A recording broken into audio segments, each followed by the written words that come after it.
All right, welcome in. It's another edition of the RSL Show.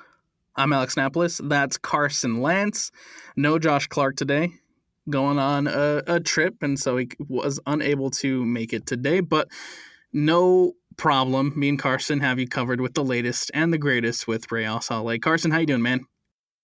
I'm doing good, Alex. It's a good Wednesday day and just got home from work and now hop on the podcast with you. How you doing? Doing good, man. Doing good. We were just talking about it a little bit before we started. It's a busy time of the year, but it's one of the best times of the year. The Premier League is back, and college football's back, and it feels like this is the time of year where sports just really kick it up into another gear, and I'm excited for it, man. Busy time of the year. Yeah, this is the year where all men's mental health is back to the highest. Like we all feel good and we all got our sports back on. Yeah, yeah. And I mean, at least for me, but I know a lot of my buddies too. This is the year. You got all the soccer on, you got all the football on. If you like baseball, baseball's on. This is prime sports time right here. The only thing that's missing is basketball and hockey, man. Yeah, dude. Basketball will be back sooner than people know it. So I know it's already right around the corner, but people are here for. They're not here to hear us talk about the basketball. They're here to talk about Real Salt Lake, and so let's jump into some soccer talk, some MLS talk, and talk about Real Salt Lake and their 2-1 loss to the New York Red Bulls. Um, Actually, let's start with Leagues Cup talk. Overall, new format, right? The top four Liga MX teams move on. The top four MLS teams move on. Overall, I guess, is this an improvement from what we've seen in the past from Leagues Cup? um I'm gonna be honest and say no. I like the idea of them experimenting and seeing like what they could find out what works and what doesn't work. But honestly, I liked the other format where it was kind of like a group play of three teams, and then it was like three teams, right? Yes. And then whoever like the top two teams from those groups would move on and then go into a knockout knockout in the whatever tournament style. And I liked that more rather than like the group play, like with like the MLS standings and the Liga MX standings. I don't know.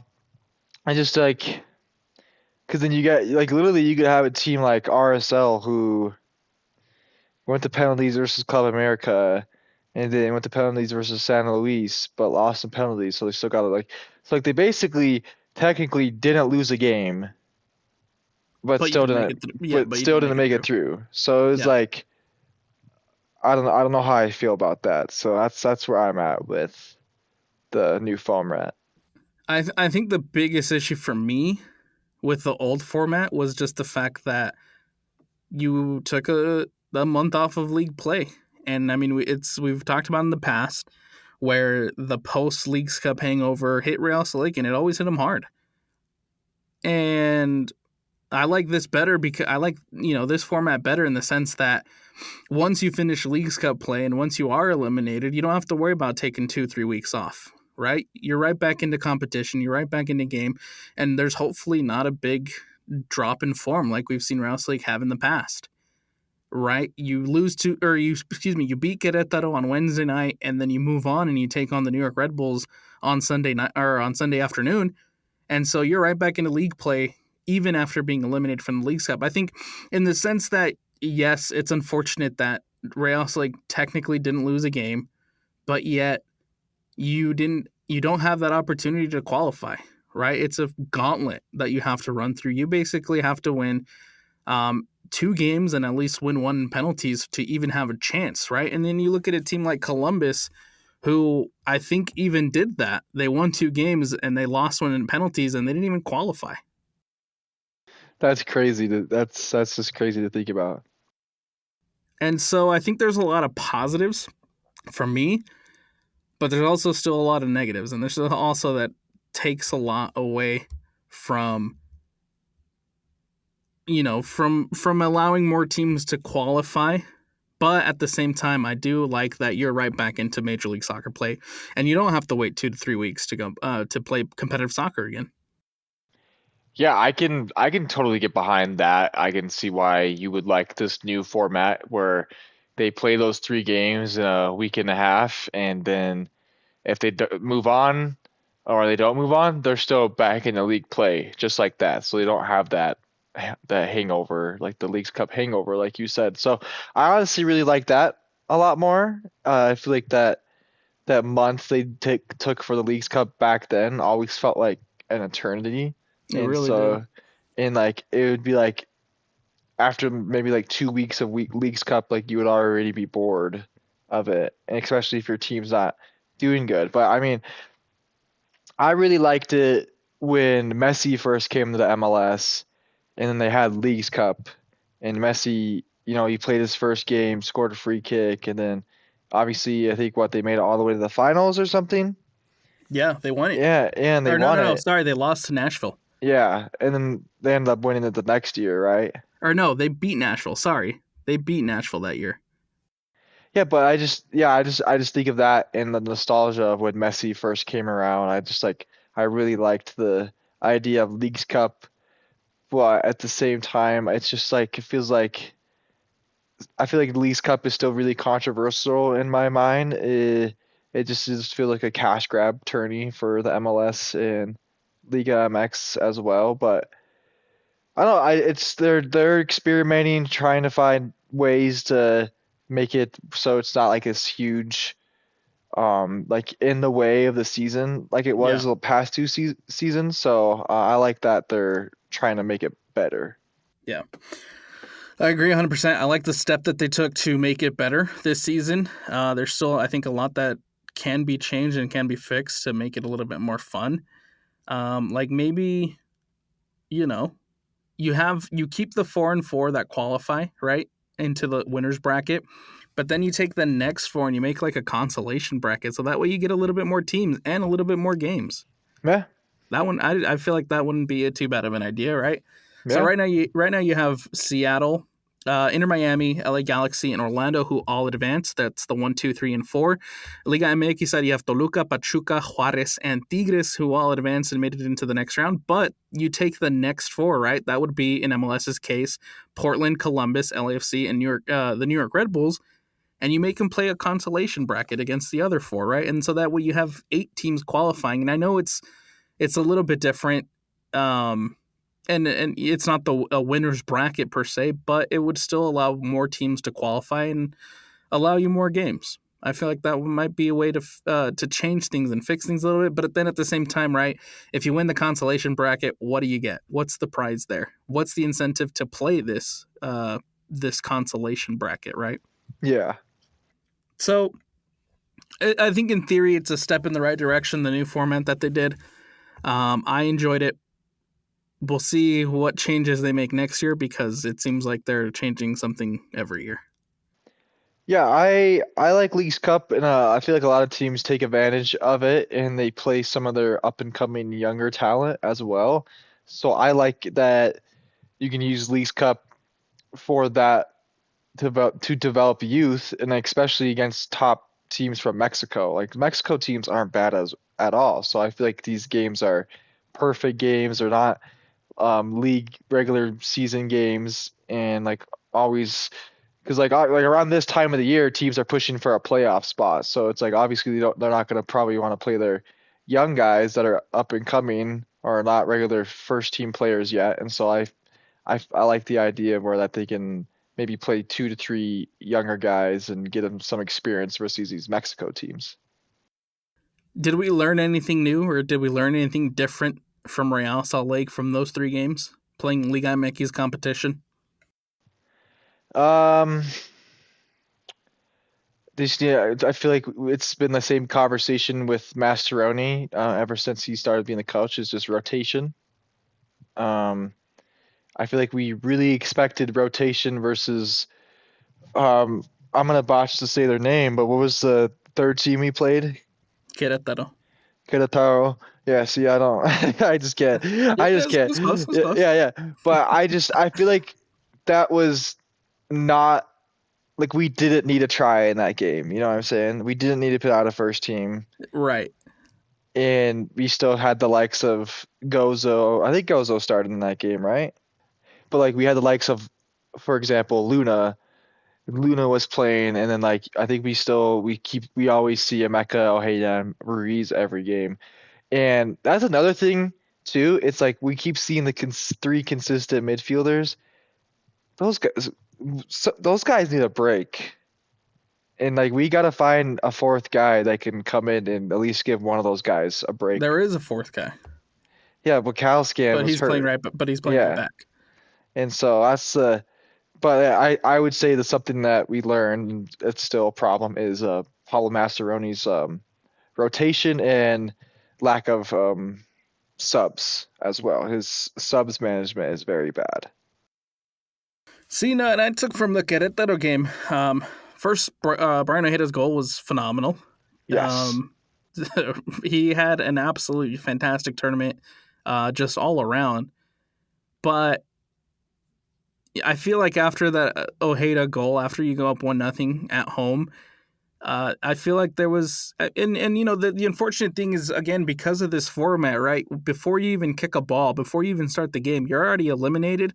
And so the conversation turns from, oh, there's a possibility that we can make it, to now you're just playing a meaningless game. Now it's just, you're out there to be out there, right? Yeah. And I feel like we kind of saw that from Real Salt Lake in that Querétaro game. Right after Ojeda scored, it got really dull and really, really unentertaining really quickly. Yeah, I went with a bunch of my buddies to that game, and we were sitting right behind the north end goal, and Ojeda was definitely trying to cross that ball, and I still think so too, yes. it just happened to float upper 90, and we're just like sitting there like it was a great goal though. Like you can't hate on it, and we were just like, whoa, like that's a crazy goal, because it was just funny because the game before Ojeda did the kind of the exact same thing where he puts it across, but it wasn't as good as a goal, and he scored. So like Ojeda's on a probably best form of run we've seen from him since he's joined Real Salt Lake right now. So Yeah, I would agree. maybe I would agree. goal scoring wise, but he's been consistent throughout his career. So Moving on now to Sunday, where Real Salt Lake takes on the New York Red Bulls. Starting lineup for Real Salt Lake, probably what you would expect. Caliscan returns from injury. He's back at the right back spot. Glad starts alongside Vera. You got Sam Junca on the left. Cabral between the sticks. Anelli and Ojeda in the midfield. Diogo and Luna on the wing. And then you have Gozo and Agata centrally for Real Salt Lake. Great start. I thought absolutely phenomenal start. Xavier Gozo took advantage of Hack's lack of speed and got in behind a lot, I feel like, in this game. And you see it in the first couple of minutes. First of all, he uses his speed to get behind Hack, and then he's inside the box all by himself. Luna places a perfect pass to Agata, who's also breaking his own defensive line, right? And he's 1v1, touches it down to Gozo. Gozo puts it through the New York Red Bulls goalkeeper, and it's 1-0 Real Salt Lake on the road. I think that's the best way you can possibly start a game. yeah, I think Gozo definitely, his speed stood out a lot in this game. Yeah, Honestly, he probably could have had a hat trick. he probably could have. And you know, we've kind of touched on him and his like lack of being dangerous in the attacking third, and like he can get goals, but it's like, can he challenge the keeper every time he's in that final Yeah, third? And so like sometimes he, like that first shot he got in the game that happened to be his goal, was a perfect goal, but he went on the keeper's legs and it happened to go in the goal. But like he also had plenty of other chances throughout the game in the exact same moment, but he just, sometimes he needs to take an extra touch, sometimes he takes too many touches, and then the defender catches up to him, or he just completely misses the goal. So he's getting there, and it's awesome watching him develop. And he's still young, so I'm not gonna criticize him too much. And that's exactly, I think, where I'm going with this is the fact that he is still young. He is still learning, right? He's 18. This is his first season as a consistent starter, right? And Yeah, maybe even an unexpected consistent starter, right? I don't think anybody at the beginning of the season thought that this is what we were going to see from Gozo. I feel like a little bit. Like I feel like with Fidel Barajas and Mikael Chang, and we had a lot of departures go out, and so I was hoping on my assumption that Gozo would get the playing time because I've been watching him for a long time now, and so it's been cool to finally see him gain the trust of the coaching staff and step onto the starting 11 and just take that spot with his hand and just make it his. Yeah. That wasn't the only opportunity Gozo had in that first half. There was a couple of runs that Gozo had again where he beat Hack by using his speed, gave himself opportunities, but I thought in those situations he just made it too easy for the goalkeeper. Didn't really test the New York Red Bulls goalie with those other opportunities. And again, I think that's just gonna come with time. Like you mentioned, Carson, sometimes it's maybe taking an extra touch, sometimes it's getting it off a little bit sooner. But I thought that Gozo did a phenomenal job again getting in behind. It wasn't enough to test the keeper, and I think that's the biggest problem for Real Salt Lake. That the biggest problem that Gozo had for sure in this game. One of the bigger issues for Real Salt Lake this game. Yeah, and the field quality didn't help at all either. Oh, So that was terrible. yes. You had Pablo Mastroeni in the post-game press conference coming out and saying that it probably, through his professional, college, and even high school career, by far the worst field he's seen. And that's crazy to think about because I just think about, I've seen some pretty bad high school yeah, fields, man. I've seen some pretty bad ones. and I honestly looking at that Red Bulls field, I'm not surprised he said that though because that field looked like it was just beat up, It and was. that ball was not running smooth on the ground at all. It was bouncing everywhere. And I just, as a professional soccer player and like professional head coach, I would be that like super pissed off because that like you're at that level where teams should be taking care of their fields better. And I think Red Bulls, I saw this post on Twitter and X that they need to give Dan Farnes a call. And I think in this case, Mastroeni is valid, right? In this case, he's not wrong. You, as a professional, right? If you're not playing on a good pitch, if you're not playing on a pitch that allows you to play at the style that you want to play, I understand where that frustration comes from, and I understand why Mastroeni and company are upset with the pitch quality, but at the same time, control what you can control, right? I don't think you really don't have any way to control the state of the pitch on the other side's team or on the other for the other team, right?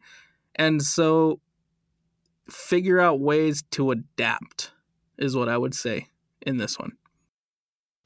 Yeah, for sure. I think we probably should have changed up our style of play a little bit. Because usually what our play looks like is in this game specifically was we were doing a lot of 1-2s and building up out of the back. But at moments on the field, we couldn't do that because either the ball took a weird bounce before someone took a touch on the ball, or someone was trying to make a certain type of pass and it just didn't move the way they wanted it to, so that turned into a turnover and led to a counterattack for the other team. I thought through the first 20, maybe 30 minutes of this one, I thought Real Salt Lake played. I thought Real Salt Lake did well, but then once the Red Bulls turned it on, it was very much all New York. How Yeah. many opportunities did Forsberg have just to close out that first half alone to tie things up, man. One too many. Exactly. Yeah. Forsberg had a couple ones. One where I think he didn't hit it as cleanly as I think he would have liked. Went right into the hands of Cabral. There was a couple of opportunities there for where Cabral's forced into a save off of a Forsberg opportunity. There was even a corner kick right at the very, very end where Forsberg's at the back post all by himself, has that near post wide open, and he hits it wide, man. And it's crazy to watch that playback because Forsberg doesn't do that. Forsberg scores in those situations, and I thought Rouse Lake got extremely lucky to head to the halftime break up a goal. Yeah, I think we were too. And Forsberg's supposed to be one of those guys that anytime he gets in the opposing team's box where he's probably gonna either give a wonderful pass to one of his teammates to set them up for a chance, or he's gonna take a chance himself. But throughout the first half, he was getting plenty of chances after chances, and it's just like he couldn't get any luck. And I think we were just very lucky to, like you just said, to be up a goal in the first half. I thought Rouse Lake were going to head into the halftime break and make some type of adjustment to Forsberg, make some type of, adapt, like I said, adapt in this game. But we really didn't see it because you start off the second half and immediately Red Bulls are on the attack. And of course, like you mentioned, anytime Forsberg's in the box, he's going to find an opportunity to punish you. And he did. Literally in the 48th minute, Forsberg gets a ball inside the box, squares it to Choupo-Moting, and Moting puts it into the back of the net. And it's 1-1, right? Or it's 1-1. Yeah, and what a ball by Forsberg though to Choupo-Moting. Like that's I'm not gonna say world class, but that's an elite level player right there. You can just tell the skill gap from just like a regular MLS player to an experienced Champions League, European, international soccer player right there, and you just can't really do much else as a defender to stop that. The thing that I'm watching back this replay, one of the things that sticks out to me is Justin Glad. More marking problems as usual. I wouldn't even. Not just like Justin Glad though. It's been all the defense all year. So right. Yeah. But I think on this one, I think he gets past Forsberg's first touch, gets past Justin Glad a little bit too easily, and in doing so, Justin Glad's momentum. I mean, and it's not on purpose or whatever. Justin Glad's momentum basically bumps him into Brian Vera. Now all of a sudden, both your center backs are out of the play. And then you have a Meganelli who's tracking back to defend Choupo-Moting. Choupo-Moting has all the experience in the world, and so he does a good job of recognizing where the ball is going to be placed, gets in front of a Meganelli, and it's put into the back of the net. But the biggest thing, like I said, that sticks out is that Justin Glad basically took Brian Vera, his own guy, out of the play and made it too easy for Forsberg and Choupo-Moting. And that's kind of been the story of the season, I feel like, a little bit, is just our marking has been terrible, and there's been a lot of moments where Vera and Glad are getting caught up on each other and then taking each other out of the play and just giving up easy goals. So it's kind of getting to the point where we're 9 games left into the season. I'm like, are Glad and Vera that partnership we need? Because both of them have played with like other center back partners before, and they've shined. But like you look back last year when it was Vera and Glad, they had a really good run of games together. But ever since like July of last year, it's like we haven't seen that MLS All-Star Justin Glad since then. We haven't seen, I would say maybe even Vera was potentially an MLS All-Star caliber player last year as well. And so it's just like, what's going on? Right now, I'm not entirely sure what your best center back pairing is. Yeah. I would say Sam Junkla is probably one of our better. Like I wouldn't have said this at the beginning of the season, but I would say he's probably one of our best center backs right now. Yeah, I think I would agree. I think Junka's honestly been one of our best defensive players. Period. Yeah, for sure. He's been a solid pickup. And right now he's even taking that spot from Alex. Yeah, that's who would have thought that though? Like this center back comes in and then he can play. Everyone knows he can play left back, but he plays that position so well and plays just like Kratranis. But I think the thing Junkla does, I think, better than Kratranis is how much he can get back and forth throughout the game. Like he's nonstop running. He has incredible stamina. And He then really does. he also can be just as dangerous in the attacking third as Katrana is as well. Is Eric Maxime Choupo-Moting the most forgettable DP in this league? Because I totally forgot he was playing for the Red Bulls until I didn't until forget the game about on him. Saturday. And which is crazy to think about it too, because he has 15 goals. He's one of the top scorers in the league right now, right? He's tied with Evander, Yeah. and he has 3 less than Messi and Sam Surridge from Nashville. But I never see like any crazy marketing for Choupo-Moting. I never No. see like the league pump him out as much as other DPs, right? I can scroll through social media right now and I can see 5 posts of Messi. I can see 5 posts of Evander. I can see a bunch of posts, right, of other DPs, but I rarely see Choupo-Moting. I didn't necessarily forget that he was with the Red Bulls, but I was like, when I saw him when I saw him in the starting 11, I was like, dude, I forget that he's here.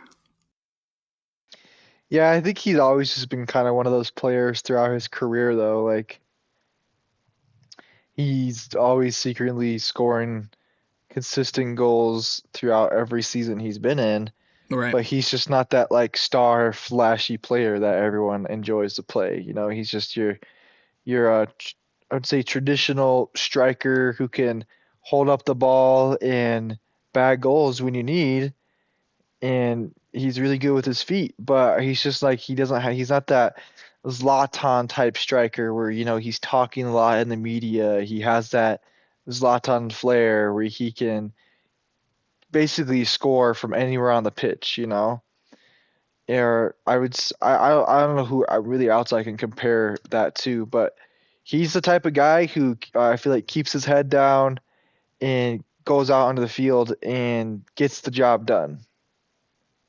But he's just not like the greatest. Like I don't think the Red Bulls in general are the greatest marketing club as well as they used to be. Even though they're Yeah. one of the OGs, they're just not marketed as much as they used to be.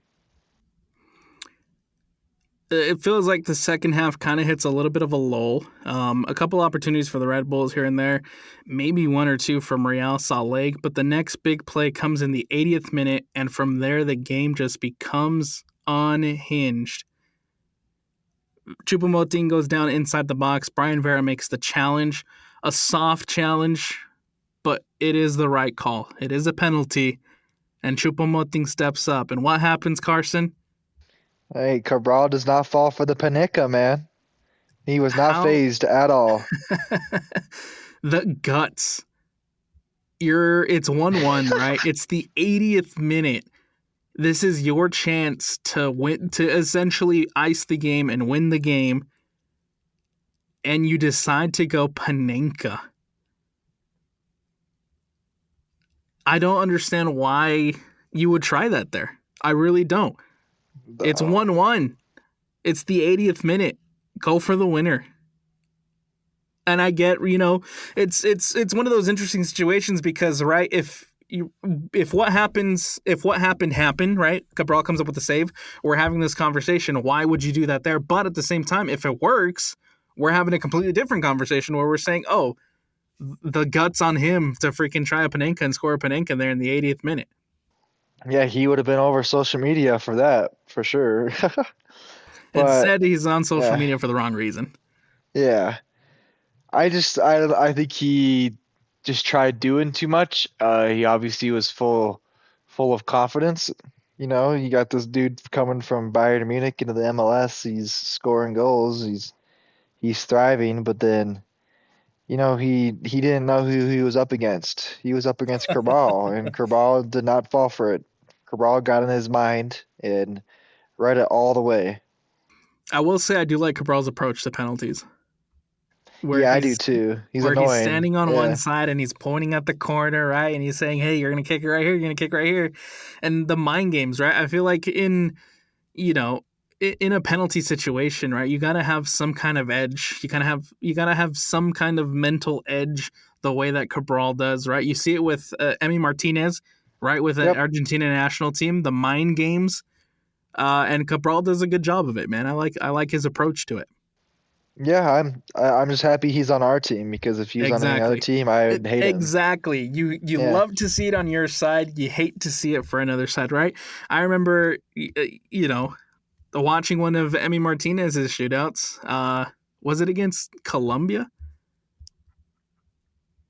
I don't It know. I probably don't remember was, who it yeah. was. I don't remember who it was, but I remember, sitting and watching that game with a friend, and the friend was like, "Dude, imagine if you were a Colombian or whomever right now, and this is what this keeper is pulling. Like, I'd be upset. I'd be pissed." Yeah. I remember he did the same thing against Man United a couple years ago. You got a player like Bruno Fernandes who never misses penalties, but he goes take take a penalty against a goalkeeper like Emi Martinez, and Bruno just blasted it over the crossbar. But Emi did all the tricks he does and Yeah. gets in your head, and but don't worry, Bruno ended up getting his payback a couple years later. But I just like no one wants to be going up against a goalie like that because they annoy penalty Very, takers. Because very it's like annoying. it's hard not to notice that they're there, Exactly. and that just makes you lose focus for sure. You love to see it on your side. You hate to go up against it.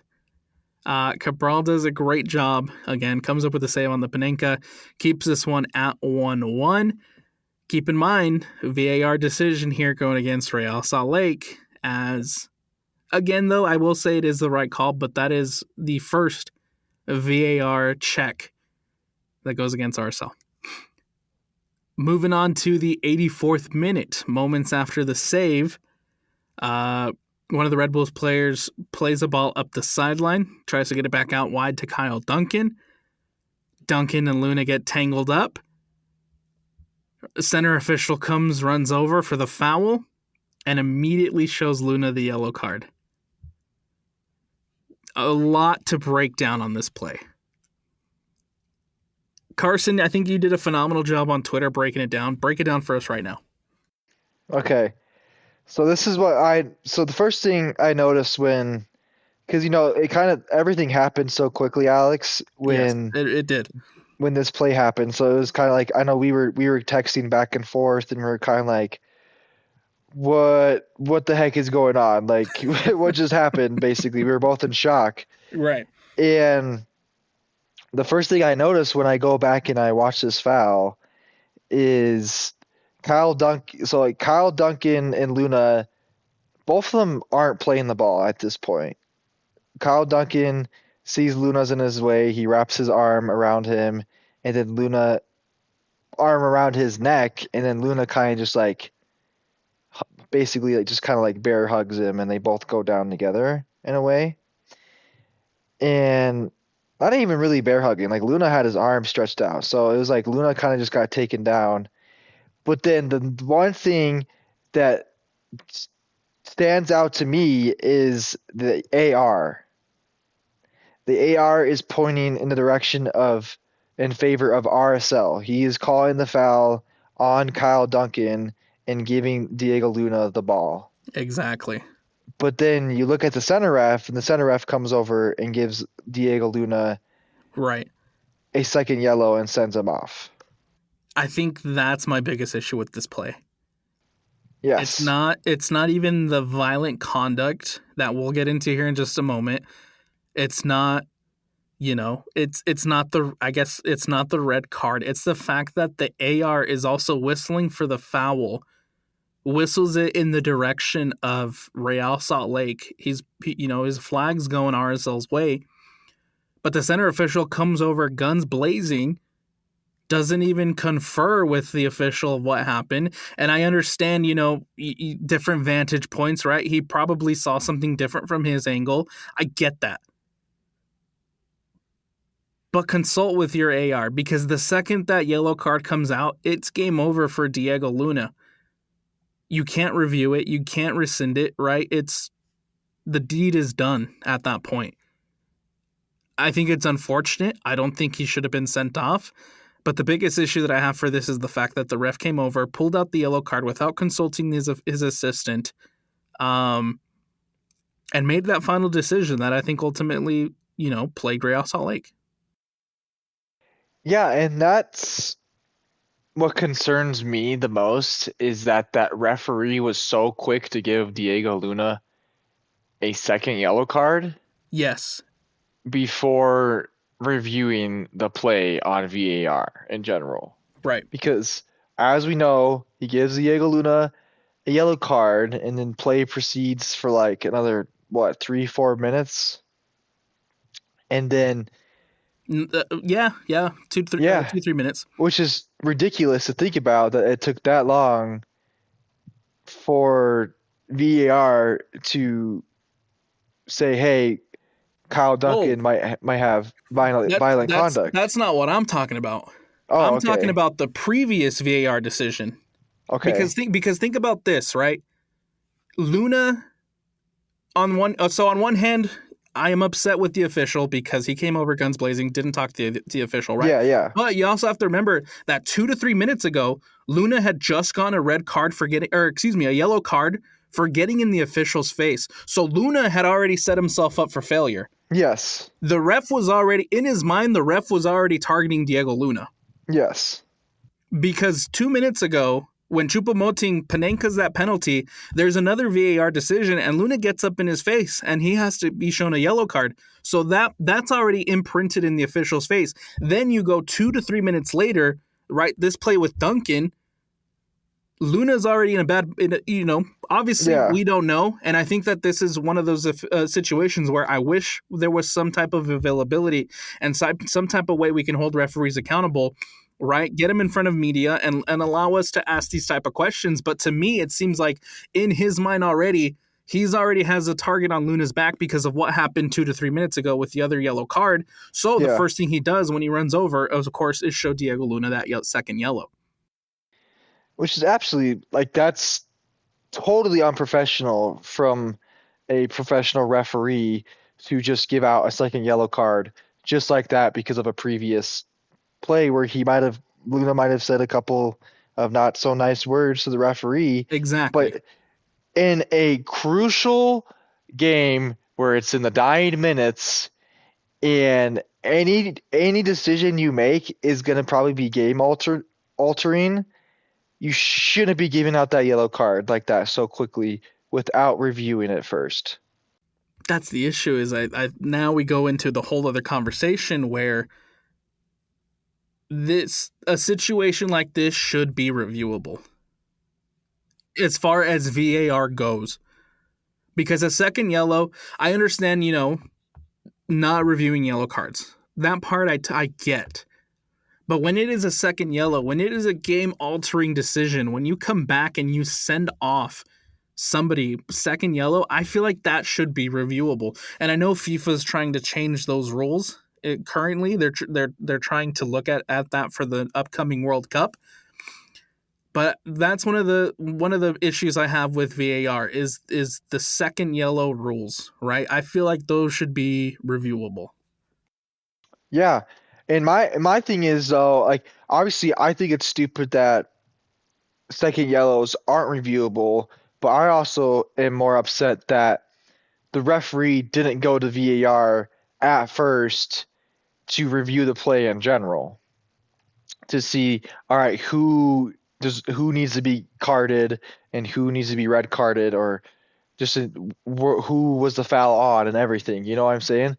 There is probably so many reviewable things in that play in general, and it wasn't even reviewed until like a couple minutes later, which is Right. which is ridiculous. And that's the next massive failure to me, Yeah. in my opinion. The fact that you allow the Red Bulls to take the free kick and then you bring the play back for the review makes no sense to me. Yeah. Which now leads me, to be curious about the conversations that the VAR official was having with the center ref and why it took so long to come to the conclusion of violent conduct. Because It just there's yeah. in no world should that free kick have been taken and then the play the play had be reviewed. It should have happened before the free kick was even kicked. Yeah. And like in my mind, in a way, it's like I would be livid as a Red Bull fan to have that play go on and then a couple minutes later get your players sent off. Right. In my eyes, and this is me assuming, is that VAR is like, hey, like we made a mistake, like we effed up. Kyle Duncan should have been actually sent off Right. as well. Go back and review the play and review the violent conduct and see if it's valid for a red card. And that's what ended up happening. But it just seems like, oh, the center ref's like, oh, I messed up. Like, here, RSL, like, let me help you out a little bit. Kyle Duncan, red card, get out of here, But he gets a straight red card. Mm-hmm. For violent conduct, right? That's Yes. one of the few times that I've seen the actual hands to the neck and face area actually applied. And we've had this conversation on this podcast before about how many times that rule isn't applied. Yeah. And this time we do see it applied. So I mean, I'll give him props for that. I'll give him credit for that. But at the same time, right, you go back, you review it. The only thing that you can review is the violent conduct. You can't review to Luna, and you can't review that second yellow. So at that point, the damage is done for RSL, and Luna sent off. And to add on top of that, Luna is fined an additional amount for failure to leave the field on time. Which I don't blame him, and I think, looking at the body language and looking at what the players were approaching the referee with after Luna has that second yellow, is they were all pointing at the assistant and saying, and I think that everybody was saying what we were saying and saying, hey, look, your assistant is giving it to me. It's my foul, right? Yeah. Or the foul was committed on me. And I think that's the argument that Luna is trying to have and, trying to make his case. But by then, like I said, it seems like the referee had already made up his mind, because I think there was a lot of moments in this game that led up to that moment and led up to that decision.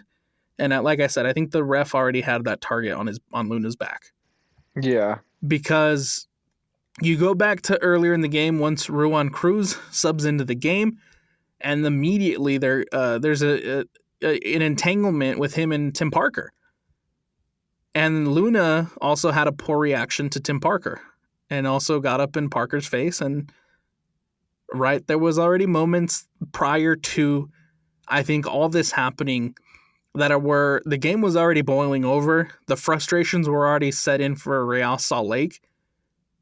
And like I said, I think the target was already on Luna's back when all this happened. Yeah, and I feel like it's been kind of been a theme this year a little bit. Like we've been seeing Luna kind of lash out a little bit more to referees and opposing players more than he usually does. Like usually he wouldn't react as harshly back then that he did now, and I feel like it's he hasn't had a goal contribution or goal. I think he's had a goal contribution, but like a goal since May with RSO. Yeah, he had the one in Leagues Cup. Yeah, and then you got Leagues Cup, like MLS play. He hasn't been the best, and so like he's probably already up in his head about that. And then you just put on his poor attitude towards referees and opposing players as of late, and it's just like he's got to turn it around, and I feel like he needed rest before this game as well, and Yeah. so it sucks to say, but now he gets that needed rest with this red card. Since returning to Major League Soccer play after the Gold Cup, Diego Luna has no goals. No goals, no assists. So you're right. He just has the one goal against Club America in Leagues Cup, and that's it. Not even an assist to go along with it. That's not good for Diego Luna standards. You know, the face of our franchise, the former under 22 player of the year for the MLS, and you know he's one of the faces of the U.S. national team as well, and he's the guy that we're relying on to turn this season around, and it's not a good look to watch him get sent off in a crucial game like this versus New York Red Bulls. Handball or no handball? And what I'm referring to is the next big play, right? As in the dying seconds of this game, Justin Glad and Choupo-Moting get tangled up. A ball's played in over the top. VAR had a lengthy look to, and I'm still, honestly, man, I still am not 100% sure if the VAR check was for offsides or was for the handball. But nonetheless, a lengthy VAR check. Luna gets whistled for the penalty. Or not Luna, sorry. Glad gets whistled for the penalty. And the biggest thing for me is handball or no handball? Um, I don't know, Alex. Like you're gonna have to give your opinion on this one. Like I, I I think can't say the too reason much. why it was given the way that it was in Justin Glad commits the penalty is because the camera angle doesn't help you out at all. And the rule clearly states clear and obvious. And I don't think you have a clear and obvious angle to change this, to overturn this, to call it a handball. Which I think Pablo Mastroeni also in the postgame press conference alluded to the clear and obvious. To me, I understand why the decision was made. Do I agree with it? I don't know. But it's just not clear and obvious enough to me to overturn why Glad got called for a penalty. Yeah, and that just kind of takes you to another argument too that I saw people argued about is how is there not more camera angles on a professional stadium soccer field where you need to make a crucial call, but there's only so many camera angles. I'm like, there should be a camera angle almost like should be able to view every angle on the field from almost everywhere. So that's absolutely ridiculous that we only had like two, three Right. angles on that And I Justin mean, Glad so handball. I think at America First Field, there's two cameras that set up behind the goals. And I think, those cameras potentially give you a good angle at this type of play. I don't know the Red Bulls setup. I don't know if they have those angles, if they have those cameras. But in this one, I think clearly the angle, it's just not clear and obvious enough. But I agree, Carson. In the year 2025, every stadium should have a camera at every angle. Yeah, in the year of 2025 MLS that has Messi in the league, like you would think that the league's equipped a little bit better to prepare for Messi being in the league, but like we're not seeing that in games like this where it's a game versus Real Salt Lake and New York Red Bulls. The actual penalty itself, Choupo-Moting baited Glad, and Glad kind of fell for it. Oh yeah, he did. He Glad rushed to play and overcommitted. Overcommitted, and I think again we talk about DP play, we talk about this guy having that European experience, right? I think he's a Champions League winner. He knows the tricks. He knows how to bait players, and I think Justin Glad got baited in this one. You don't have to make that challenge at that time. It's the 98th minute. I don't even think Choupo-Moting really had that great of an angle to even get a shot off. But Justin Glad overcommits, gets baited into making that challenge. And is it soft? I probably would say so. But it's a foul nonetheless. And it's a foul inside the box. No matter how soft, it's a penalty all day, every day. Yep. Yep, you just, you can't be overcommitting like that, and overcommitting like that just leaves like you can't be leaving decisions like that in the referee's hands. Yes. When you overcommit like that, it's on replay, it's going to look a lot worse than it was in real time. Especially when you slow it down. Yeah. 1,000%. When you slow it down, it does look a little bit worse than maybe it probably was in real time. But nonetheless, it's a foul and it's inside the box, and so you kind of set yourself up for failure there if you're Justin Glad. Yeah.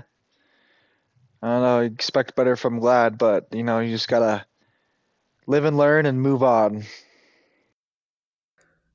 I think the biggest takeaway for me, man, it's not even the referee decisions.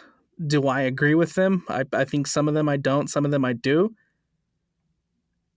But the biggest thing for me is the lack of bite Ray also showed after you go up 1-0. Never, you know me, Carson. I talk about it almost every time. Even earlier in the season when we were having the issues with the officiating, I always said it. You never put the game in the official's hands. You never blame the official, because there's always something you can do to tilt the game in your favor, to do better. You look at the shots. Red Bulls had 24 shots. RSL had 7.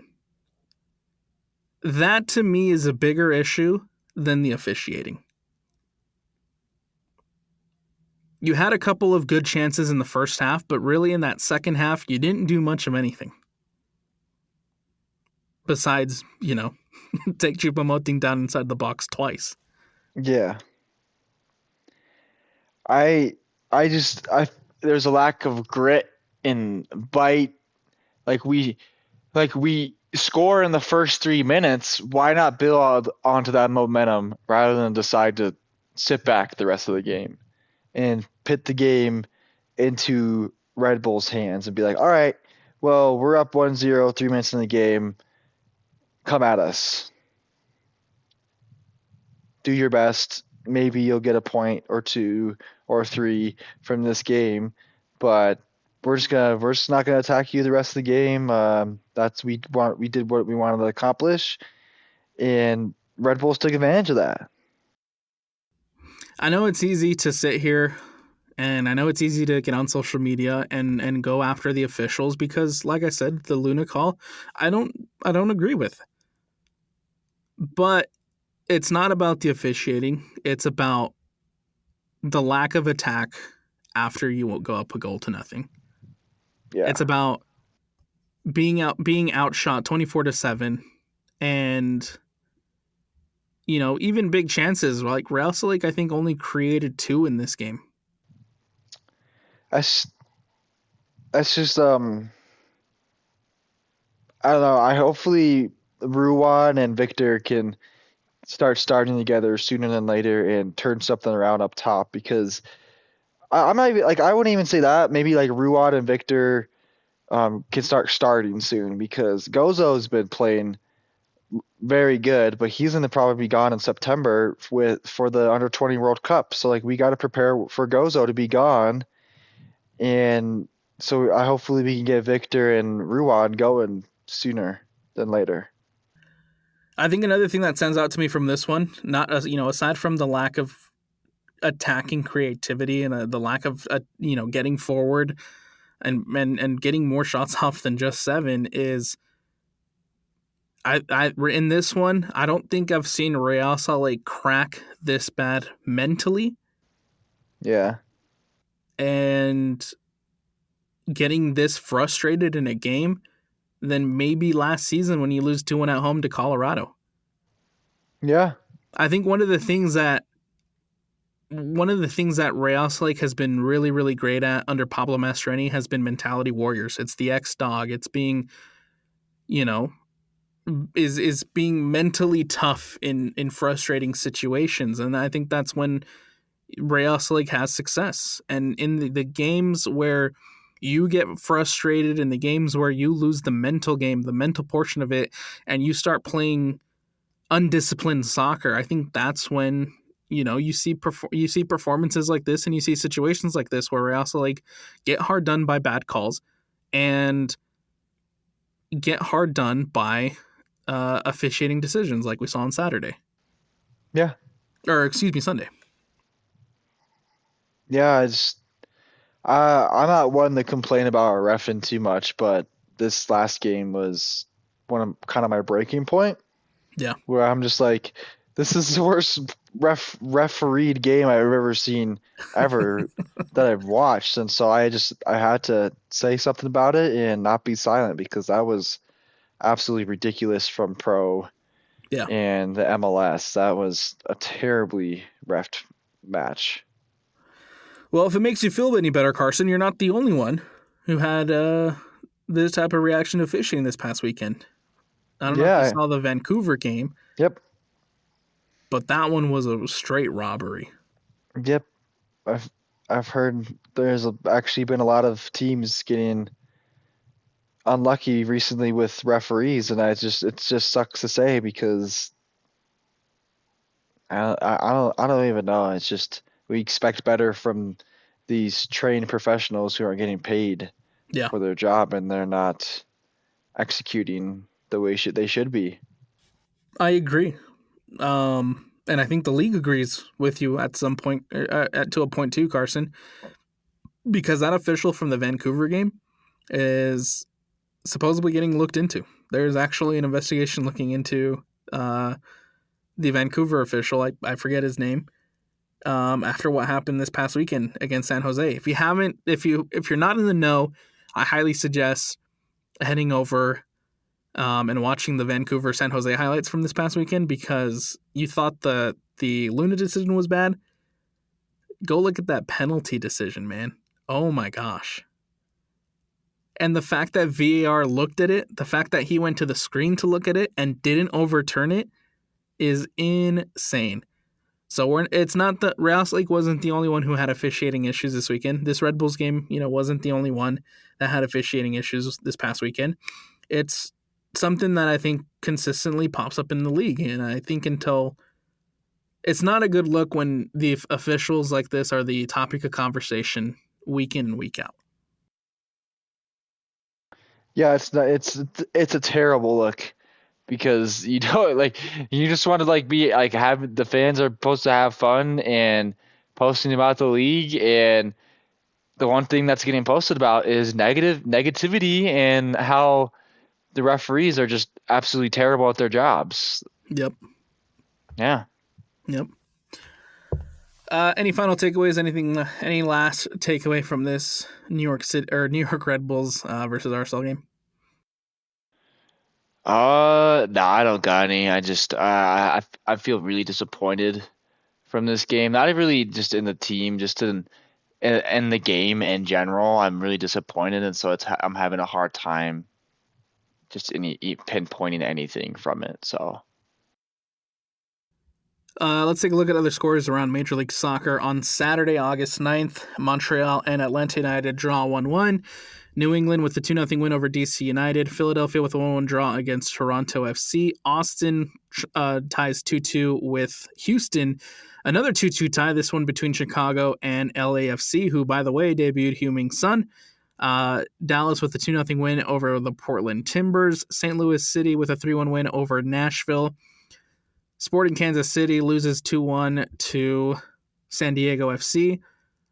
San Jose with that 2-1 win over Vancouver, the game we were talking about just a few seconds ago. Charlotte with a 1-0 win over Cincinnati, Real Salt Lake's next opponent. Minnesota with a 2-1 loss to the Colorado Rapids. Of course, Red Bulls with a 2-1 win over Real Salt Lake. Orlando putting the hurt on Inter Miami on Sunday Night Soccer 4-1.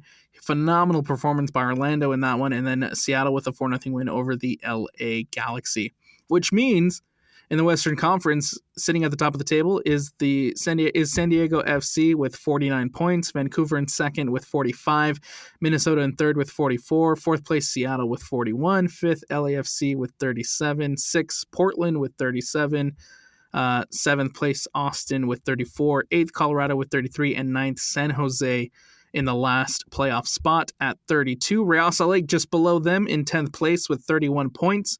But with a game in hand over San Jose, Colorado, and the Portland Timbers. Portland's not having a good season, so. Which is crazy because they started off pretty well. Yeah, and they've kind of considering the off. money they've spent as well, but they seem like they got some deeper issues going on over there, so that sucks for them. Yeah, and then you have Santiago Moreno, who I thought this started off the season really well. Basically force his way out. Yeah, if that doesn't tell you something, then I don't know. I don't know what will, because it seems like something with Portland's going on over there. Real Salt Lake's next opponent, like we mentioned earlier, is Charlotte. You have a visit to Charlotte on Saturday. That one kicks off at 5:30. Catch it on MLS Season Pass. I've liked what I've seen from Charlotte at moments this season. I haven't liked what I've seen from them at moments other parts of this season, right? I think when they're clicking and, you know, when they're playing like a well-oiled machine, they're a good side. They're a good team. I think recent results kind of prove that, right? You get the 1-0 win over Cincinnati. Prior to in Leagues Cup, you get a 2-0 win over Monterrey. You have basically, you've only lost one game since July 12th if you're Charlotte. When they're clicking, they're a good side. And I think now more so than it was earlier in the season, they struggled at times. But now I think, you know, they're starting to pick it up and they're starting to figure it out a little bit. Yeah, it seems like that team's starting to click with Wilfred Zaha a little bit better now. And yeah. I feel like they have a potential to be one of the league's best, and we need to go into Charlotte and not look down on them. You know, we need to treat them like a high tier opponent, I feel like, and play our hearts out, because if we let our guard down at all versus Charlotte, they'll make us pay. They have probably the most underrated keeper in the league.